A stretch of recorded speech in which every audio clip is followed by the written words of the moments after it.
Welcome to the deep dive. Today we're diving into a really common neurological puzzle, figuring out the cause of motor weakness. Right. Impaired motor strength. It comes up all the time. And our sources lay out this really structured way to classify it, to actually localize the problem, turning just a symptom into, hopefully, a much clearer diagnosis. Yeah, it's really less about rote memorization and more about applying the anatomy.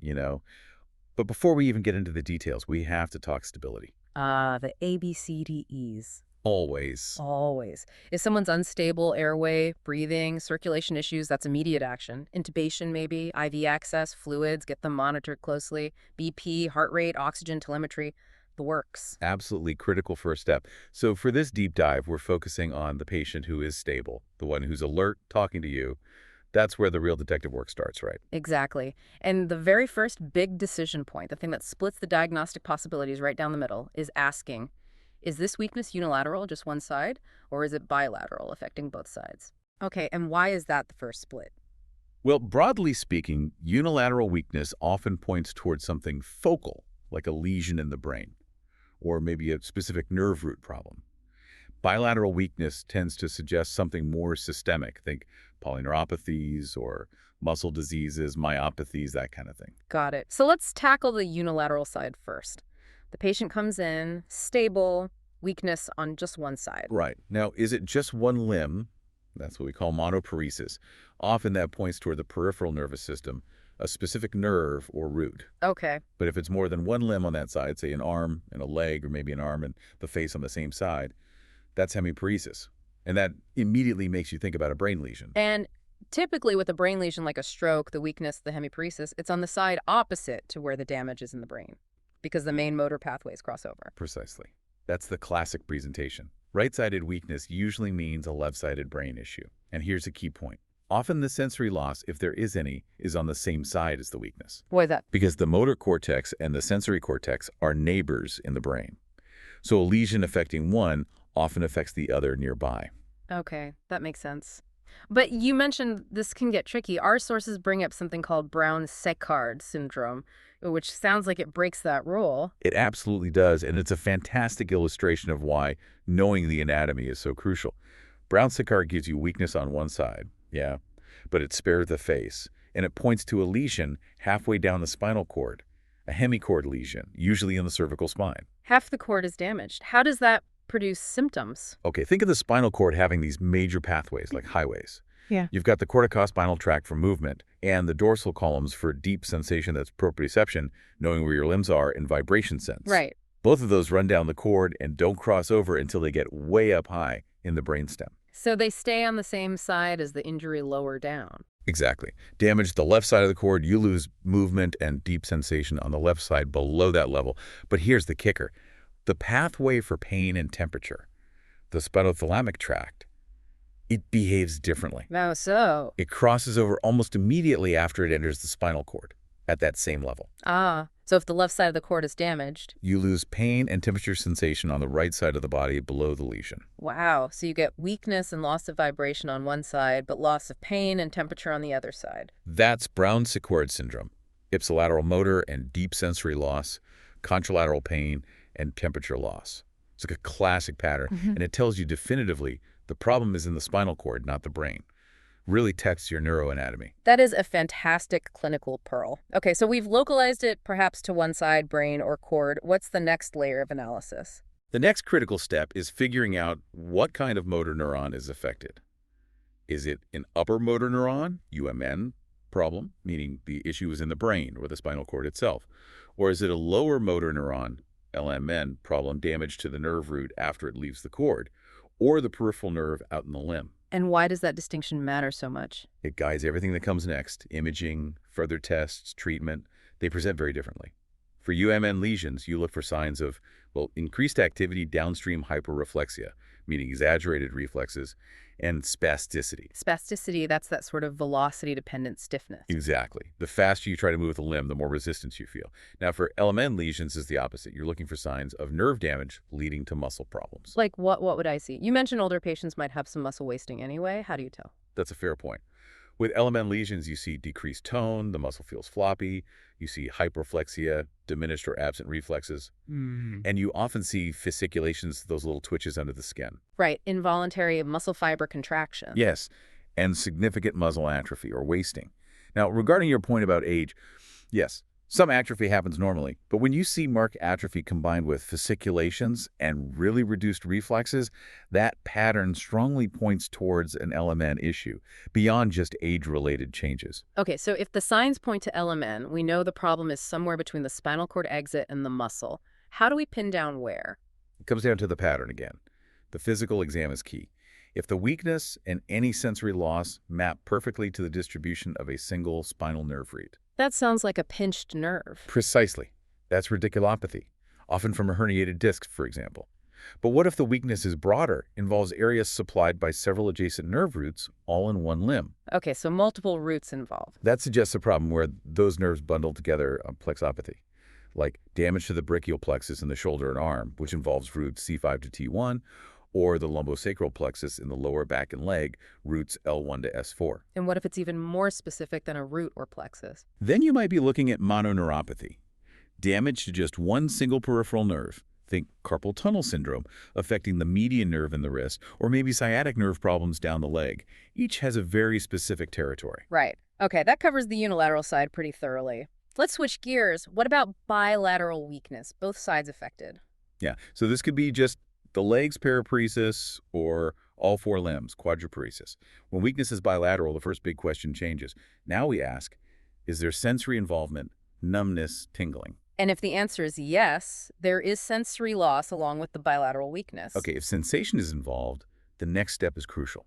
Mm-hmm. Check the cranial nerves, CN, and check the reflexes again. This helps distinguish brainstem issues from peripheral nerve issues. How does that work? Well, if you find definite CN problems, maybe double vision, difficulty swallowing, slurred speech, and the patient has hyperreflexia, exaggerated reflexes. Upper motor neuron signs again. Right. That combination points strongly towards a brainstem lesion. But if you have those CN signs plus decreased or absent reflexes. Lower motor neuron signs this time. Yes.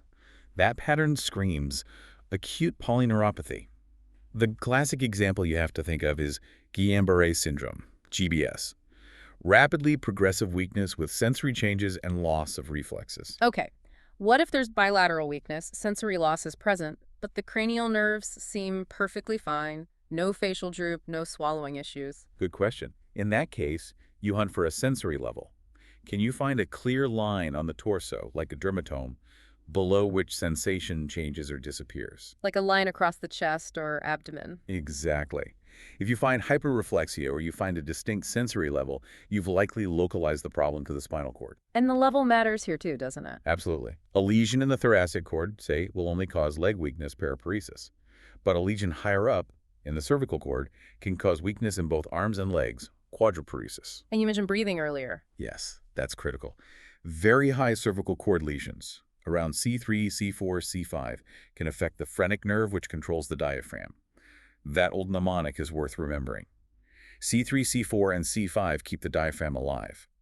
So high lesions can cause breathing difficulty. Vital point. Okay. Still in the bilateral weakness with sensory losses category. What if there are no CN signs, no clear sensory level, and the reflexes are decreased or absent? That combination points you towards a chronic polyneuropathy. The weakness and sensory loss are often worse distally, like in the feet and hands, a stocking glove pattern. And what causes those? Often linked to systemic diseases, think diabetes, chronic heavy alcohol use, vitamin B12 deficiency, sometimes thyroid issues. But there are also hereditary causes you need to consider, like Charcot-Marie-Tooth disease. Charcot-Marie-Tooth. I remember hearing about specific physical signs with that one. Yeah, that's right. Because it's chronic, developing over years, you can sometimes see characteristic changes like really high arches in the feet, pescovus or hammer toes. Those are clues to long-standing nerve damage. Okay, this is a really useful framework. Now for the other major branch, bilateral weakness. But this time, NO sensory involvement. Sensation is perfectly normal. Where do we go from there? This is where it gets really interesting. If sensation is fine, the next question is about time. Does the weakness fluctuate? Does it change significantly throughout the day or with activity? Fluctuate, like better in the morning, worse in the evening. Exactly. Or maybe they get profoundly weak after just a little bit of exertion. If you hear that history of fluctuation, You have to think about the neuromuscular junction, NMJ, the point where the nerve signals the muscle to contract. And the classic NMJ disorders are? Myasthenia gravis and Lambert-Eaton myasthenic syndrome. They characteristically cause fluctuating weakness. And our sources made a point to contrast this with toxins. Right. Things like botulism or organophosphate poisoning also affect the NMJ, but they cause rapidly progressive non-fluctuating weakness, usually after a known exposure. It's a different temporal pattern. What else causes intermittent weakness without sensory loss? There are also the channelopathies. These are rare, usually inherited conditions affecting ion channels in the muscle membrane. They cause distinct episodes, attacks of often severe weakness, frequently triggered by changes in potassium levels like the periodic paralyses, hyperkalemic or hypokalemic. Okay, so if there's bilateral weakness, no sensory loss, and no fluctuation, the weakness is constant. What's left? Then we go back to basics.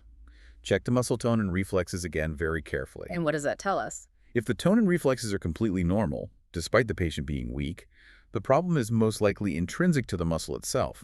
That points towards a myopathy. A primary muscle disease. Makes sense. But what if the tone and reflexes are abnormal in this non-sensory, non-fluctuating picture? Maybe hyperreflexia, maybe hyperreflexia. If the reflexes or tone are clearly abnormal, even without sensory loss, we're likely back in the territory of motor neuron disease.